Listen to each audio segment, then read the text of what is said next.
Lawmakers in Lansing want to make sure changes to the state's auto no-fault law don't get left without the care they need. It is our top story at 11. Thank you for joining us. I'm Sherry Jones. Survivors of catastrophic auto accidents often need round-the-clock care.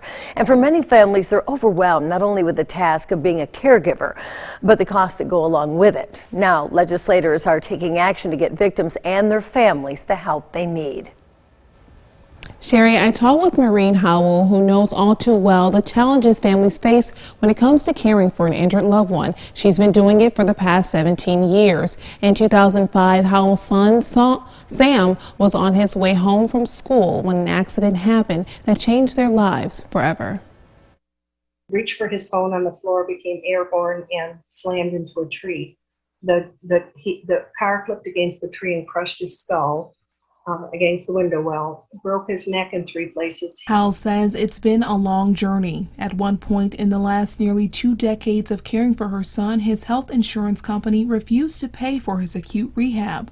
It was at that time that his no-fault insurance plan was a saving grace. But now, changes to Michigan's auto no-fault law have cut insurance payments nearly in half to providers who care for car crash survivors like Sam. Howell hopes these new bills will make up for what many lost and feels lawmakers are moving in the right direction. I want equitable fees for providers and family, and I want unlimited family care hours. The awareness of our legislature is much greater now as time has gone on. Senate Democrat Stephanie Chain says the time for change is now. We can't further delay because we know that there are just too many people whose lives, truly their lives, depend on us getting this right. Michigan Brain Injury Provider Council President Tom Judd says this has taken too long and it's time for leaders to make up their minds. Let democracy work.